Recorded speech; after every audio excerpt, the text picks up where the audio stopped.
Welcome to Nirmal Sir Academy. Your success is our mission. Join us today. Students, this is Nirmal Sir. Welcome to my channel. আজকে আমরা NCERT class 10-এর একটা কবিতা a tiger in the zoo যেটাকে লিখেছেন Nestle Norris সেটা সম্বন্ধে আমরা আজকে ভালো করে বুঝব। কবি এই কবিতার মাধ্যমে তিনি দেখিয়েছেন যে একটা বাঘ খাঁচাবন্দি অবস্থায় আছে, অর্থাৎ তিনি দেখাতে চেয়েছেন যে মানুষের নিষ্ঠুরতার কারণে প্রাণী যেটা জঙ্গলে থাকার করা, অর্থাৎ একটা বাঘের নিজস্ব বাসস্থান হচ্ছে জঙ্গল, সেখানেতে স্বাধীনভাবে বাঁচতে পারে, স্বাধীনভাবে থাকতে পারে, ঘোরাফেরা করতে পারে, তার ন্যাচারাল হ্যাবিটেট হচ্ছে ফরেস্ট। কিন্তু সেটাকে তিনি দেখিয়েছেন যে তাকে খাঁচাবন্দি করা হয়েছে মানুষের আনন্দের জন্য, প্লেজারের জন্য, এনজয়মেন্টের জন্য, যেটা কি হচ্ছে একটা প্রাণীর স্বাধীনতাকে খর্ব করছে। অর্থাৎ তিনি এই মেসেজটা দিতে চাইছেন যে যে কোনো প্রাণী তার নিজস্ব স্বাভাবিক ভঙ্গিমায় বাঁচতে চায় এবং তার একটা বাঁচার অধিকার আছে, সে স্বাধীনভাবে বাঁচার তার অধিকার আছে, কিন্তু মানুষের নিষ্ঠুরতার কারণে সেটা খর্ব হচ্ছে। এই কবিতার মধ্যে তিনি বাঘের যে ন্যাচারাল হ্যাবিটেট সেইটাকেও দেখাতে চেয়েছেন এবং দেখাতে চেয়েছেন যে একটা ওয়াইল্ড অ্যানিম্যালকে তার যে ক্যারেক্টার, সেই ক্যারেক্টারটা কিন্তু সম্পূর্ণ চেঞ্জ হয়ে যাচ্ছে যখন তাকে কেজড করা হচ্ছে। সেই কারণে তিনি প্রথমেই এখানে বলে দিয়েছেন যে a tiger in the zoo. এই যে টাইগারের ন্যাচারাল বাসস্থান হচ্ছে কোথায়? জঙ্গলে, কিন্তু টাইগারকে রেখে দেওয়া হচ্ছে কোথায়? জুতে। অর্থাৎ দুটো কন্ট্রাস্ট, তিনি এইখানেই কন্ট্রাস্ট তৈরি করেছেন। অর্থাৎ তিনি তার কবিতার মাধ্যমে একটা ন্যাচারাল হ্যাবিটেট এবং একটা কৃত্রিম জায়গায় দুটোকে কন্ট্রাস্ট করে দেখিয়েছেন। এখানে তিনি দেখুন কবিতায় বলছে, this poem contrast a tiger in the zoo with the tiger in its natural habitat. আবার তিনি এই জায়গাতে দেখাচ্ছেন যে কিভাবে একটা জঙ্গলে তার কীরকম থাকা উচিত এবং সে কেজে কীরকম থাকছে। তো সেই কারণে এখানে আমরা প্রথম থেকে জেনে নেব, he stalks in his vivid stripes the few steps of his cage on pads of velvet quiet in his quiet rage. সব থেকে প্রথমে যে জায়গাটা আছে সেটা হচ্ছে জঙ্গল, তিনি খাঁচায় দেখাচ্ছেন। এই প্রথম স্টেঞ্জাতে তিনি খাঁচাতে দেখাচ্ছেন যে বাঘটা খাঁচায় আছে, কেজের মধ্যে আছে। সেই কেজে কি হচ্ছে? He stalks in his vivid stripes. এখানে তার অ্যাপিয়ারেন্সটাকে দেখানো হয়েছে বাঘের, রয়্যাল বেঙ্গল টাইগার, তার স্ট্রাইপস দেখতে খুব সুন্দর, ডোরাকাটা বাঘ। সে স্টক্স অর্থাৎ স্টিলদিলি মুভ করছে কোথায়? দ্য ফিউ স্টেপস কথাটা বলে বোঝাচ্ছেন যে তার যে কেজ, সেই কেজটা খুবই ছোট।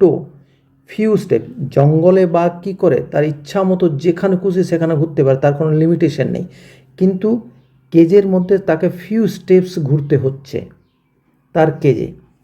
এবং এখানে বলছে on pads of velvet quiet, তার যে প্যাড, তার যে থাবা, সেটাকে এখানে বলেছি কীরকম? ভেলভেট মানে এটা হচ্ছে ম্যাটাফর করছে, অর্থাৎ তার বাঘের যে থাবা তাকে ভেলভেট বলা হচ্ছে, সফট, খুবই সফট বলা হচ্ছে ডাইরেক্ট, এটা হচ্ছে ম্যাটাফর। এবং সে কোয়াইট, শান্তভাবে চুপচাপ আছে, অর্থাৎ তার স্যাডনেস।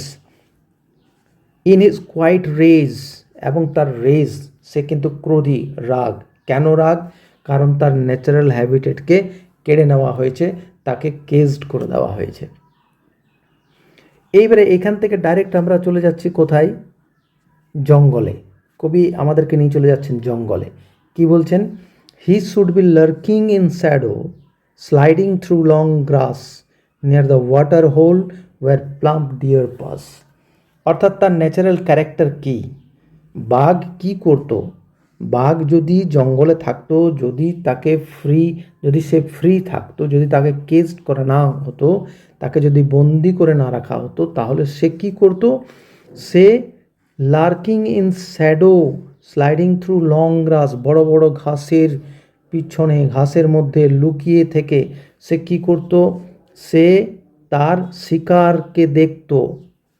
শিকারকে দেখে, যে শিকারগুলো near the water hole where plump deer pass, deer হচ্ছে বাঘের ন্যাচারাল শিকার, সে প্রে করতো, সে লুকিয়ে থাকতো।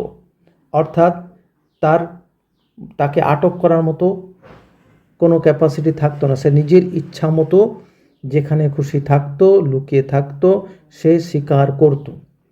এই দুটো কন্ট্রাস্ট দেখাচ্ছে। এক জায়গায় একটা তাকে কেজে রাখা হয়েছে, তখন তার ক্যারেক্টারটা কী, এবং সে যদি কেজে না থাকতো, সে যদি ফ্রি থাকতো, তাহলে জঙ্গলে সে কী করতো। এই দুটো জিনিস কন্ট্রাস্ট এখানে করেছে কবি। আবার কি করতো, আবার করতো যে he should be snarling around houses at the jungle's edge, baring his white fangs, his claws, terrorising the village. এইখানে আবার একটা জিনিস, যখন বাঘটাকে খাঁচায় রাখা হয়েছে, জুতে রাখা হয়েছে, তখন সেখানে কি করছে, মানুষজন এসে তাকে দেখছে, মানুষ তাকে ভয় পাচ্ছে না, বরং আনন্দ পাচ্ছে, তারা এনজয় করছে। কিন্তু যদি বাঘটা ফ্রি থাকতো, যদি টাইগার নিজের ন্যাচারাল হ্যাবিটেটে থাকতো, তাহলে তার মাইটিনেসটা এখানে দেখা হচ্ছে, তার পাওয়ারটা কি, he should be snarling around houses at the jungle's edge, জঙ্গলের আউটস্কার্টে যে ভিলেজ আছে, সেই জায়গাতে সে কিন্তু তার ক্যানাইল দাঁতকে বার করে, বেয়ারিং হিজ হোয়াইট ফ্যাংস, ক্যানাইল দাঁতকে বার করে, খালি মুখ থেকে দেখিয়ে সে কী করতো, তার ফ্যাংস, তার ক্লজ, এগুলো দেখিয়ে টেরোরাইজিং দ্য ভিলেজ, সে আতঙ্ক সৃষ্টি করতো, অর্থাৎ মানুষ তাকে ভয় পেত। কন্ট্রাস্টটা কত সুন্দর বোঝানো হয়েছে, যেখানে বন্দি থেকে যে এখন কিছুই করতে পারছে না, মানুষজন তাকে ঘিরে দেখে আনন্দ করছে, সেই বাঘ যদি ফ্রি থাকতো, তাহলে সেই মানুষগুলো তার ধার কাছে যেতে পারতো না। অর্থাৎ সেখানে সে ভয় দেখাতো, এখানে বাঘটা নিজেই কিন্তু ভীত সন্ত্রস্ত হয়ে আছে। কিন্তু কি করছে, but he is locked in a concrete cell, তাকে কংক্রিট সেলে লক করে দেওয়া হচ্ছে। কংক্রিট সেল বলতে কোনগুলোকে বোঝাচ্ছে, বালি, সিমেন্ট ইত্যাদি দিয়ে যে শক্ত জিনিসটা তৈরি করা হয়, যে রুমটা, যে তার যে সেলটা তৈরি করা হয়েছে, এটাকে বলছে কংক্রিট। অর্থাৎ বাঘ সেখান থেকে বেরিয়ে আসার মতো তার ক্ষমতা নেই, তার সেই পাওয়ারটা নেই, তার স্ট্রেংথ তাকে কমিয়ে দেওয়া হয়েছে। হিজ স্ট্রেংথ বিহাইন্ড বার্স, তার যে যত শক্তি, যেটা আমরা জঙ্গলে দেখি, যে জঙ্গলে বাঘ মাইটি থাকে, শক্তিশালী থাকে, তাকে আটকানোর ক্ষমতা কারো থাকে না, সে নিজের খেয়াল খুশি মতো সে ঘুরে বেড়ায়, তার শিকার করে, সে কাউকে ভয় পায় না। কিন্তু তার ওই যত শক্তি, সেই শক্তিকে কি করেছে, তার বিহাইন্ড বার্স, অর্থাৎ খাঁচার ভিতরে তার শক্তিটাকে আটক করে দিয়েছে। He is locked in a concrete cell. Concrete বলতে এখানে বোঝানো হচ্ছে যে তার যে মাইটিনেস, তার যে শক্তি, সেই শক্তিও কিন্তু তাকে আটক করে দেওয়া হচ্ছে এখানে কংক্রিট সেলের মধ্যে, তার থেকে শক্তিশালী। Stocking the length of his cage, ignoring visitors, এখানে কি বলছে, জঙ্গলে সে কি করে, তার ক্যারেক্টার হচ্ছে, ন্যাচারাল ক্যারেক্টার হচ্ছে, জঙ্গলে সে বিন্দাস ঘুরে বেড়ায়, সেখানে কেউ তাকে আটকাতে পারে না। কিন্তু এইখানে কি হচ্ছে, তার কোনো লিমিটেশন থাকে না, যেখানে খুশি যেতে পারে। কিন্তু এইখানে সে কী করছে, stocking the length of his cage, ওই যে ছোট্ট কেজটা, সেই কেজের মধ্যেই তাকে ঘোরাফেরা করতে হচ্ছে, অর্থাৎ তার ফ্রিডমকে সম্পূর্ণভাবে কেড়ে নেওয়া হয়েছে। এবং ইগনোরিং ভিজিটার্স, যে ভিজিটার্সকে দেখে সে ভয় আতঙ্ক তৈরি করে দিতে পারতো, সেই ভিজিটার্সগুলোকে ইগনোর করছে, অর্থাৎ সেই ভিজিটাররা এখন তাকে ভয় পাচ্ছে না। He hears the last voice at night, এবং ইগনোরিং ভিজিটার্সদের মধ্যে তার স্যাডনেসটাকেও দেখানো হয়েছে, সে কতটা দুঃখিত আছে। He hears the last voice at night, the patrolling cars and stares with his brilliant eyes at the brilliant stars. Last স্ট্রেঞ্জাতে দেখাচ্ছে বেচারা, এখানে বেচারা তাকে করা হয়েছে, সে কি করছে, রাত্রেবেলায় লাস্ট সে ভয়েস, যখন সবাই চলে যায় আনন্দ ফুর্তি করে, ভিজিটার্সরা যখন মানে শূন্যতা ফিরে আসে, জুয়ের মধ্যে, চিড়িয়াখানার মধ্যে সেই কেজে একা থাকে, সে শুধুমাত্র কি শুনতে পায়, লাস্ট ভয়েস অ্যাট নাইট, রাত্রেবেলাতে। কার last night? The patrolling car, অর্থাৎ যারা পেট্রোলিং করছে, যারা গার্ড আছে, যারা রাত্রেবেলা যারা যে গার্ড, যে পুলিশ গাড়ি যেগুলো ঘুরে বেড়ায়, তারা গার্ড করছে, সেই তাদের গাড়ির আওয়াজ সে শুনতে পাচ্ছে। সেই সময় বাঘটা দুঃখের সাথে, স্যাডনেসে সে কী করছে, স্টেয়ার্স উইথ হিজ ব্রিলিয়েন্ট আইজ, তার জল চোখে, উজ্জ্বল চোখে সে শুধু তাকিয়ে থাকে। কোথায়? অ্যাট দ্য ব্রিলিয়েন্ট স্টার্স, আকাশের দিকে তাকিয়ে থাকে, মহাশূন্যের দিকে তাকিয়ে থাকে। এখানে তার স্যাডনেসটাকে বোঝানো হয়েছে। অর্থাৎ এই কবিতার মাধ্যমে আমরা জানতে পাচ্ছি যে আমাদের যে কবি আছেন লেসলি নরিস, বোঝাতে চাইছেন যে মানুষের ফ্রিডম যদি কেড়ে নেওয়া হয় তাহলে সে কতটা অসহায় হয়ে যায়, কতটা বিবশ হয়ে যায়, যে কারণে অ্যানিমেলদের ফ্রিডমকে কেড়ে নেওয়া উচিত নয়।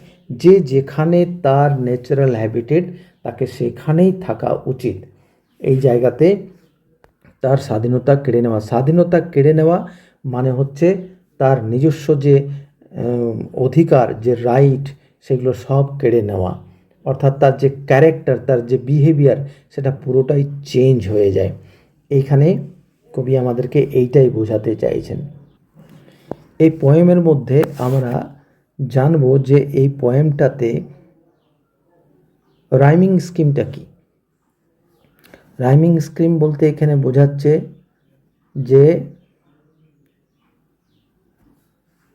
যদি আমি স্ট্রাইপসটাকে যদি আমি ধরি, এই স্ট্রাইপসকে যদি আমি, এই শব্দটাকে আমি যদি ধরি, তারপর আসছে কেজ কিন্তু স্ট্রাইপের সাথে রাইমিং করছে না, তাহলে এইটাকে আমি ধরবো বি। এবারে কোয়াইট কিন্তু স্ট্রাইপের সাথে রাইমিং করছে না, তাহলে এটাকেও আমরা সি ধরে নেব।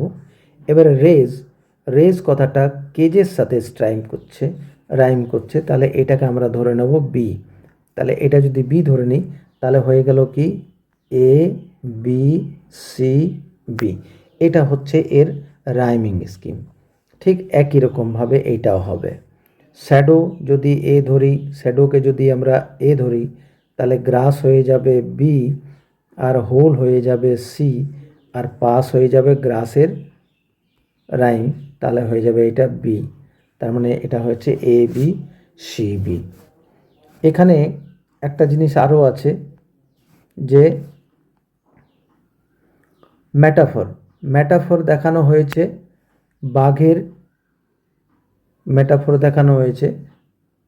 বাঘের পজকে ডাইরেক্ট বলেছে ভেলভেট, তাহলে এটা হচ্ছে on pads of velvet quiet, এটা হচ্ছে মেটাফর। আর আচ্ছা, he should be lurking in shadow sliding through long grass, এই দুটো, এই লাইনটা যদি আমরা ধরি তাহলে এইখানে আমরা পাবো কি, এটা হচ্ছে ইমেজারি।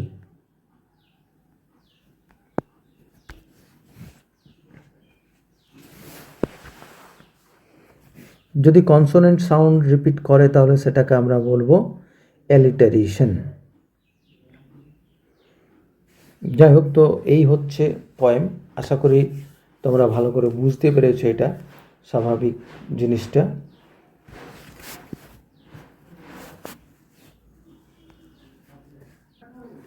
ডিয়ার স্টুডেন্টস, আশা করি তোমরা কবিতাটা ভালো করে বুঝতে পেরেছো, এই কন্ট্রাস্ট বুঝতে পেরেছো এবং এর থিম ভালো করে বুঝতে পেরেছো। চলো দেখা হবে পরের ভিডিওতে অন্য একটা নতুন পয়েম নিয়ে। Thank you.